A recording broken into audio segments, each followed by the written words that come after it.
welcome back to the channel. I just want to do a quick comparison between two of my favorite striker fired weapons, and these can be decked out kind of the way they are right now for under $1,500, and sometimes a lot cheaper than that if you don't want to do all the options that I've done to them. But these probably come in at around $1,500 with all the options that I have on them.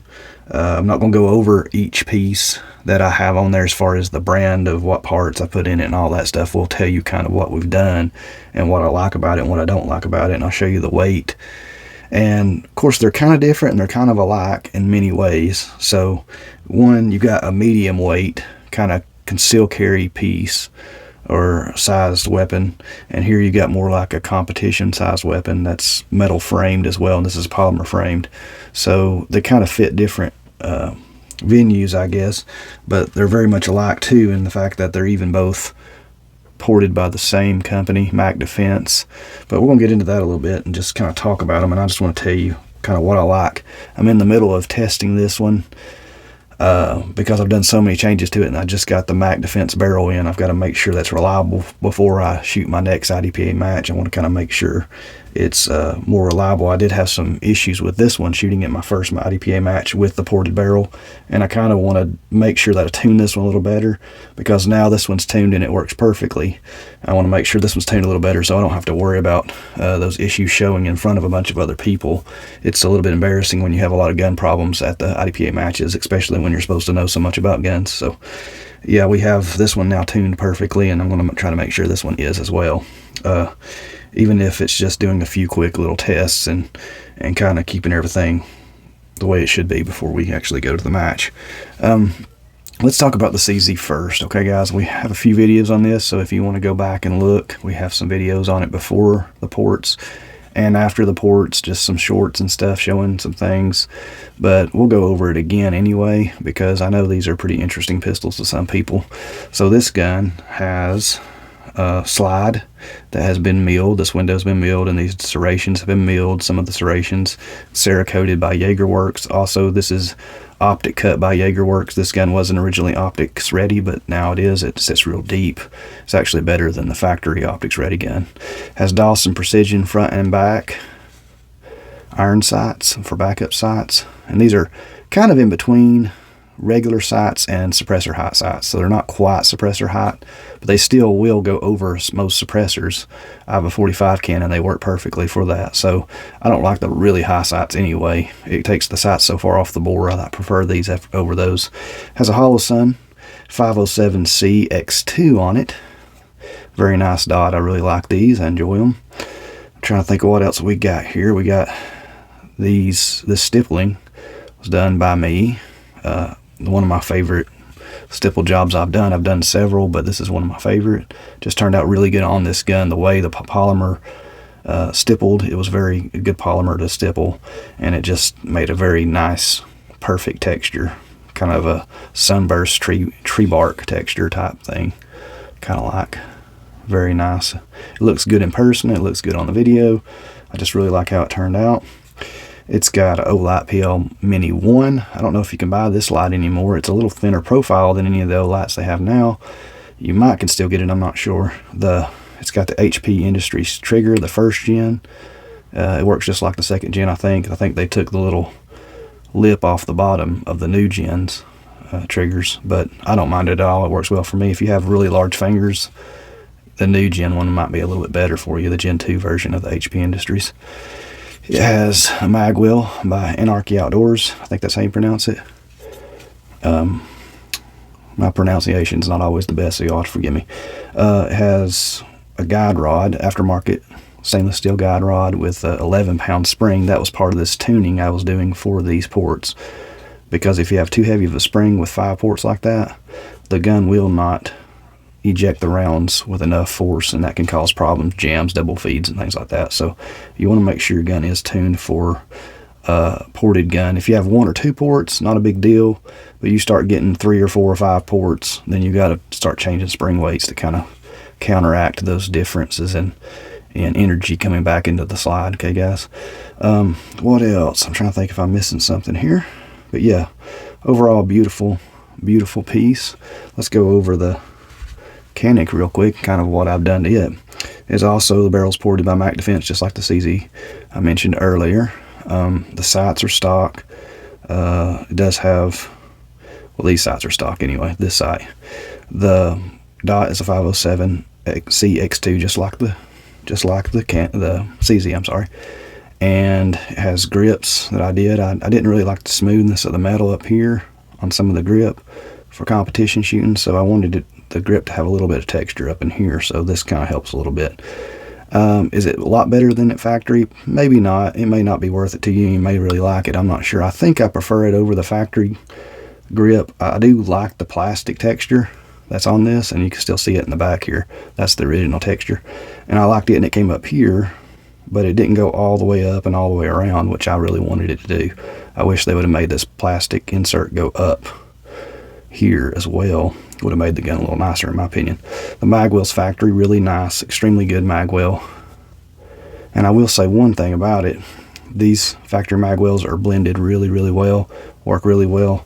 This one on the CZ is kind of built for factory mags, even though I found that was not done perfectly so, because your standard 15 round mags tend to have a problem right here if you don't kind of cut some of the plastic down, or but the 17 round mags work really well in this. But I fixed the 15 round mags to work, but because it has a lip right here, if you go into the magwell, anywhere on the magwell, it works great, besides right here in the front. If you kind of come at an angle, so if you come down, let me show you guys real quick. This does have ammo in it, but I'm not going to stick it all the way in. So if you come in here at the front, you will get a little bit of hang up if you come in at too strong of an angle, unlike some good magwells. But if you come anywhere from the side or the back, it's always going to go into the gun perfectly. But I'm just saying that this magwell, because it was made for factory mags, it's just not quite as good of a magwell as the Canik is. It might be slightly larger, and in that sense work better in that way, but because of this little metal lip right here, and I've tried to file it down just a little bit to kind of make it a little better, and it has helped a little bit, but because of that little lip, it's just not going to make every reload perfect. Whereas the Canik, I think you're going to have a lot less problem with little issues right here in the front. The way it's blended very well, it's very smooth. There's such a little edge right there between the magwell and the actual frame of the gun, grip of the gun. But also I have a trigger work done by me. There's a spring kit upgrade on this, and there's also the HB Industries, I didn't tell you this, but we have a spring kit upgrade to it as well. So we're going to kind of double check some ammo and make sure it works as well as it used to, and kind of double check that as well. But yes, we have the spring kit upgrade on this. What else, guys? I actually did some pre-travel upgrade on this, and it was kind of done myself by tapping in a screw right here to kind of keep it from going all the way out, because the pre-travel was just a little bit too much, and I didn't bypass any of the safeties in order to do that. I just took out about 1 millimeter or 2 of pre-travel, because I would say that was the only thing negative about this trigger, was the pre-travel. So I did do that. It does have a different guide rod and a different guide rod. I'll just tell you what it has. It has a Glock 17 guide rod with a 13-pound spring, and I found that works perfectly for cycling this gun with the ports, and it's a lot cheaper than a lot of the other options you can get. So 17 round captured guide rod with a 13-pound spring, Glock 17. It works great in this gun with a ported barrel. And it may actually work good. A 14-pound spring or 15-pound spring might work better than the Canik does in a Glock 17 guide rod spring, if you just want a little bit softer shooting gun with regular range ammo. Okay, guys? Because the spring, these are known to be sprung a little bit heavy. Okay, guys? Just letting you know that as well. But now let's just go on to, I'm trying to make sure I covered everything that y'all would want to know. But let's go into kind of what I prefer about one or the other, and let's go into the weight of the gun and the triggers on the gun, kind of show you some of those things. I'm wanting to do like a build drill short on this one tomorrow, film it maybe, but we'll see if I can get that done or not. May or may not happen. I'd like to do a build drill on both of these guns eventually to show you how fast you can shoot these. from the holster and do a bill drill. And I would love to be able to get sub 2 second, but the bill drill is not something I practice often. Some of these YouTubers practice the bill drill hundreds of times a year. I might do a bill drill 4 or 5 times a year, whereas some of them will do it hundreds of times a year. So my speeds on a bill drill are not as great. If I was just doing a double tap, I probably could get some really fast speeds, draw to double tap, but my bill drills are not as good. But we'll try to see what we can do with that. So this gun's going to be a lot heavier. It's going to be geared more toward your competition folks, or just a sweet range gun or home defense gun. It would work good for that if you've got it properly tuned. But some people may or may not say these ports would be good for that, but I don't see no issue with it. And people like to say that hurts your velocities and things like that, but I've seen way too many, and you can look it up on YouTube, and I do want to eventually get some velocities on the ammos on these guys with the ports, but right now I'm not capable of doing that. I just don't have the time or the money to go into that right now. But you can go do some research on YouTube and you can see ported barrel velocity losses, and they're just not near as significant as all the commenters or all the naysayers would have you believe that don't like ports, or they get mad because you have ports and they can't afford them, and so they want to make negative comments about them. Well, the losses in velocity, I would say, are less than 50 or 60, anywhere from 40 to 80 feet per second. It's kind of what you'll see on average with the loss in velocity for ports, and that's just not enough to make a difference on the gun, especially comparing how flat they shoot now that they're ported. Okay, guys, I want to let you know that. Also, people say that these will, and yeah, they do, they create a fireball on top of the gun when you shoot them, but when you're shooting these, even at a competition, you never notice the blast, guys. I mean, I don't care if it's overcast or whatever, and I've even shot these at night. I've shot these when it's getting darker and when it was raining and stuff, and I've never noticed the blast. So people say at night this is gonna affect your vision or your shots or whatever. I just don't see it happening, guys. That flash is so fast and your eyes adjust so fast that the difference that it makes between a regular gun and these ported guns at night are going to be minuscule. And there's many videos where people are shooting these with night vision and they say the ports don't even mess them up at all. We know that rifles cause a lot more blast than even these ported pistols do, and people shoot with them all the time, muzzle brakes and things like that. They shoot them with night vision, and most of the time they're not affected by that. Okay, guys? So that's just my 2 cents. You can disagree or agree, it doesn't matter. I'm just giving you my opinion. All right, ran it on that a little too long. The weight on the Canik, let's see, the weight on the Canik without a magazine, I'm not going to do the magazines today, guys, I guess. 2 pounds, 7.7 ounces, so you got 39.7 ounces. 39.7 ounces without a magazine. If I'm not mistaken, it's right at 42 ounces with a magazine. Okay, guys, and the CZ is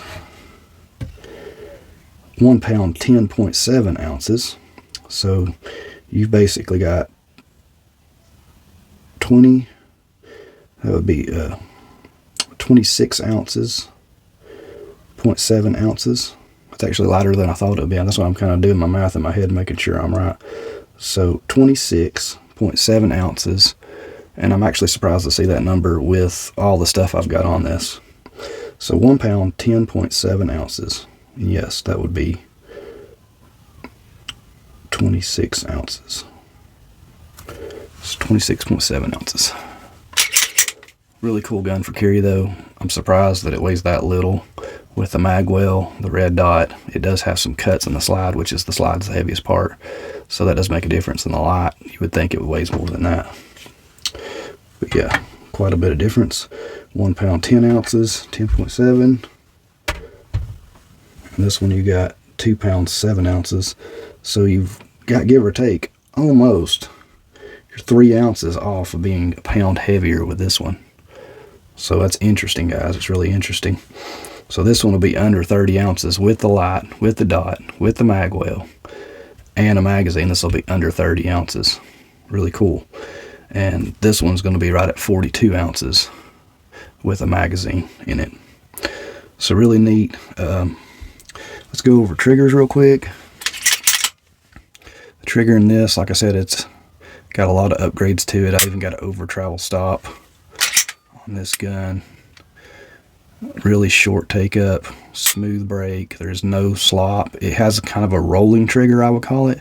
There's no slop. It just kind of rolls through the break. And some guns have a really short, crisp break, but this one has more like a rolling crisp break, meaning that there's a little bit of space as it breaks. It's almost like a ball bearing is rolling as it breaks. So it's kind of interesting trigger, and I would say it shoots fantastic though with this rolling trigger. Some ways I actually prefer the rolling type trigger over the real short, crisp triggers. But there's no mush, no slop, no mushiness. It just rolls through the break. Reset. I'll show you the reset. Right there. And it kind of pushes your finger out. So you can see how much. And that's what I'm saying with that rolling break. That's why there's a real short reset, but it's like a rolling reset. And it kind of pushes your finger out. Very nice trigger. And it feels much better than it even looks on the camera, to be honest with you guys. But we'll look and see also how much the weight is on that trigger in just a second. This one, that's all the take up you have. Break. This one has that real short, kind of like glass break trigger, which some people would probably prefer. I kind of am on the fence about that. Reset. Reset's probably just a hair shorter on this one than it is the CZ. But yeah, very nice. Like I said, a lot of custom upgrades to both the trigger systems. Okay guys, we'll start with the trigger pulls on the Canik. Let's see what it does real quick. I want to give you a good idea of what these will pull at. This is kind of hard to do. You guys have ever done this before? That's a 3-pound break on the Canik. Let's try it one more time. I think that's about what it feels like actually, is a 3-pound trigger.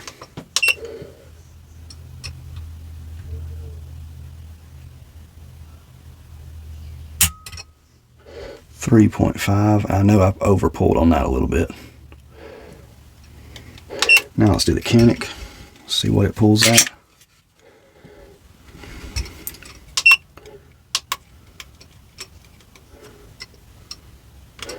Oh guys, give me a second.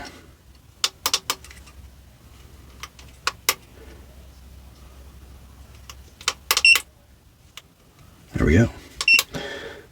The trigger gauge was acting funny for a second there. All right.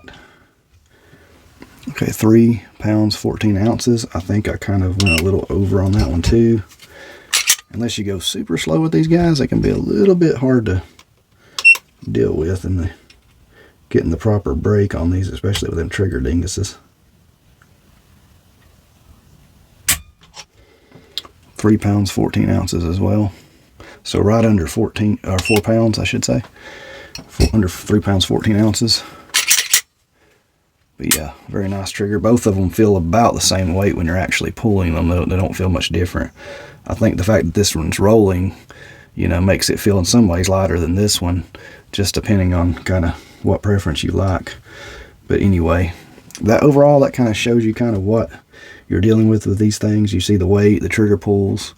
And yeah, I just want to do a quick comparison because these are very similar and very different at the same time. And I think they kind of come in about the same cost once you do all the customizations and things to them.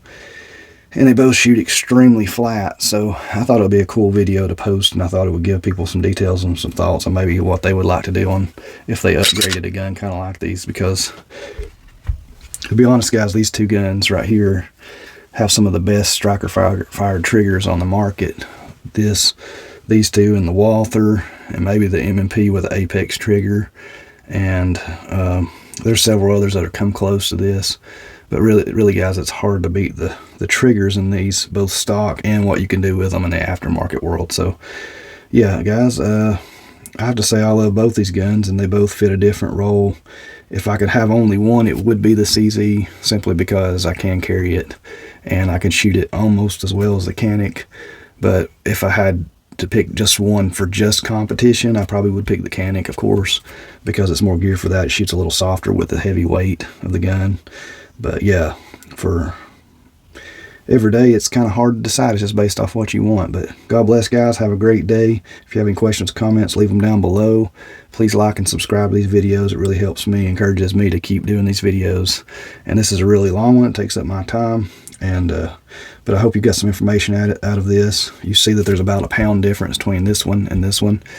This one being a pound heavier. You see that the trigger is about 14, anywhere from 12 to 14 ounces heavier on this one, but the triggers feel very much the same. They both have short resets, short pre-travel, short over-travel. They both work great. They both shoot great. I have shooting footage on both these guns, so go back and reference those videos. I've got enough. I don't have so many videos that you couldn't find them if you go looking for them. So appreciate it. God bless. Have a great day. Leave a comment and like and subscribe. Bye.